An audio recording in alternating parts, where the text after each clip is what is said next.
Shalom, salam sejahtera untuk Bapak Ibu dan saudara-saudari yang dikasihi Tuhan Yesus Kristus. Marilah kita mendengarkan sabda firman Tuhan pada hari ini, firman yang akan menguatkan dan memberikan sukacita kepada setiap yang mendengar. Marilah sejenak kita bersatu di dalam doa. Kasih karunia dan damai sejahtera dari Allah Bapa Tuhan kita dan dari anaknya Tuhan Yesus Kristus menyertai kamu sekalian. Amin. Bapak, Ibu, dan saudara-saudari yang dikasihi Tuhan Yesus Kristus, firman Tuhan yang akan kita renungkan pada hari ini tertulis di dalam Injil Matius pasal 25 ayat 31. Apabila Anak Manusia datang dalam kemuliaannya dan semua malaikat bersama-sama dengan dia, maka ia akan bersemayam di atas tahta kemuliaannya. Demikianlah firman Tuhan.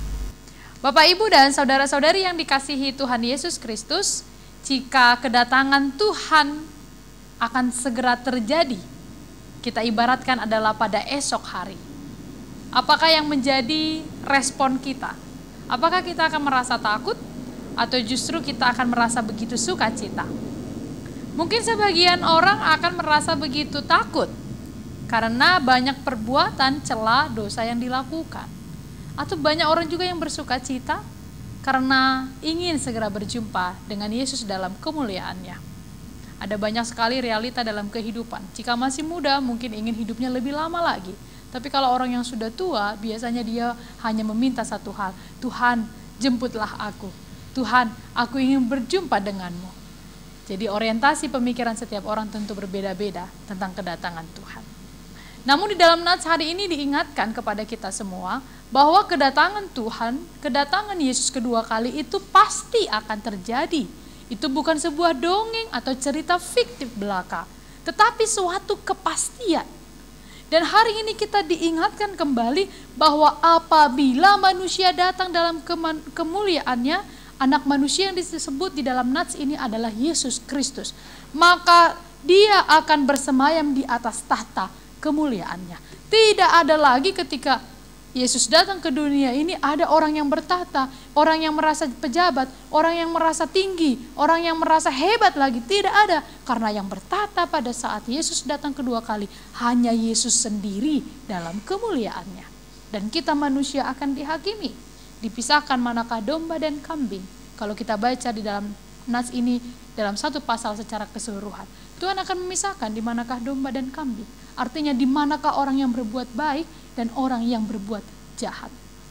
Itu sebabnya Bapak, Ibu, dan saudara-saudari yang dikasihi Tuhan Yesus Kristus, hari ini khotbah atau firman Tuhan ini hendak meneguhkan kembali kita, hendak membuat sebuah cerminan lagi kepada kita apa yang sudah kita perbuat sampai hari ini.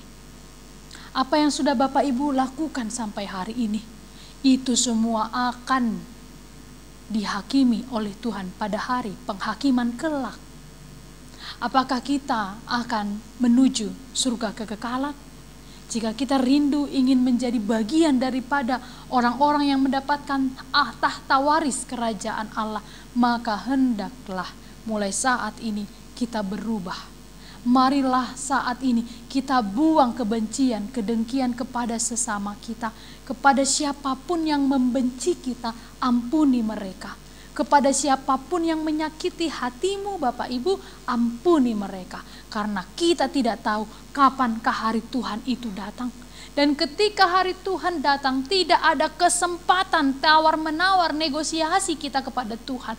Tunggu Tuhan, aku mau berbuat ini dulu. Tunggu Tuhan, aku mau berdamai dulu dengan dia. Tidak ada lagi kesempatan. Saat ini juga Tuhan mengetuk hati kita supaya kita selalu mengalami pertobatan. Dan itu juga yang diserukan di minggu-minggu Advent, yaitu minggu-minggu yang membawa kita kepada pertobatan, supaya kita merenungkan perbuatan-perbuatan kita, dan kita mau mengubah hidup kita lebih baik lagi kepada Tuhan.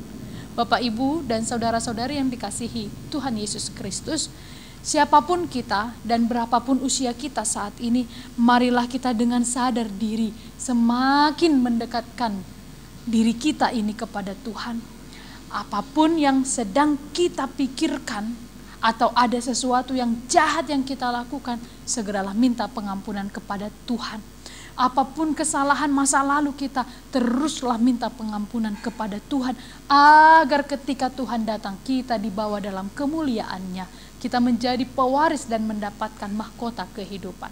Yang paling penting menanti kedatangan Tuhan adalah marilah hidup dalam ketaatan, mengasihi Tuhan dan terlihat juga mengasihi sesama.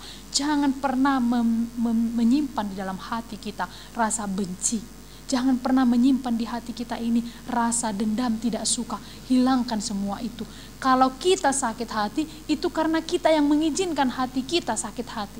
Kalau hati kita ini tidak kita izinkan sakit hati, maka kita tidak akan mengalami sakit hati. Yang sering membuat kita tidak berdamai dengan orang-orang lain adalah karena kita izinkan diri kita tidak berdamai dengannya. Kalau kita berkata jangan, tidak izinkan, maka kita tidak akan memiliki kebencian kepada siapapun. Jadi seringkali kita salah, malah mempersalahkan orang lain. Kita malah menyalahkan dia karena dia, maka saya jadi sakit hati. Sebenarnya tidak perlu salahkan siapapun. Diri kita ini kalau kita izinkan kita sakit hati, maka sakit hatilah kita. Tapi kalau kita tidak izinkan, tidak akan terjadi. Oleh karena itu Bapak Ibu, hari Tuhan akan segera datang. Dia akan datang dalam kemuliaan-Nya. Selagi Tuhan masih memberi kita kesempatan, ampunilah sesama. Berbuat baiklah sejak sekarang. Bila ada padamu harta yang melimpah, bagi-bagikan kepada orang-orang yang berkekurangan. Karena Tuhan tidak akan membiarkan orang yang mau memberi hidupnya kekurangan. Kita akan bertambah berkat. Jadi hiduplah dalam pertobatan, marilah semakin taat, semakin mencintai Tuhan sampai harinya datang. Tuhan Yesus memberkati. Amin. Marilah kita berdoa. Tuhan Maha Besar, terima kasih kebaikan-Mu yang sungguh besar dan rahmat-Mu yang kami rasakan, sehingga firman-Mu telah diberitakan dan diperdengarkan pada hari ini. Terpujilah Engkau Tuhan Allah yang mengingatkan kami bahwa hari Tuhan akan segera datang, sehingga sebelum harinya tiba, izinkanlah kami untuk mengalami pertobatan. Biarkanlah kami semakin mengasihi Engkau dan semakin mengasihi sesama, berbuat baik kepada orang-orang di sekitar kami, berbuat baik juga kepadamu ya Tuhan Allah, sebagai buah iman kami kepadamu. Tuhan Allah yang maha baik, segala sesuatu yang hendak kami lakukan pada hari ini, kami berserah kepadamu. Dan kami mendoakan juga jemaat-Mu yang sedang bergumul dan berduka, sedang memiliki kesusahan di dalam kehidupan keluarga dan ekonomi. Berkatilah Tuhan, berikan jalan keluar kepada mereka. Juga saudara-saudari kami yang sedang terbaring lemah dan sakit, membutuhkan pertolongan Tuhan, jamahan Tuhan. Berikan mereka kesembuhan dan keyakinan iman bahwa Tuhan senantiasa menyertai mereka. Terima kasih ya Tuhan Allah, ke dalam tangan-Mu kami serahkan kehidupan kami. Dalam Kristus Yesus kami berdoa dan mengucap syukur. Anugerah dari Tuhan kita Yesus Kristus, kasih setia dari Allah Bapa, dan persekutuan dengan Roh Kudus menyertai kamu sekalian. Amin. Selamat beraktivitas untuk Bapak, Ibu, dan saudara-saudari yang dikasihi Tuhan Yesus Kristus. Salam sehat dan Tuhan Yesus memberkati.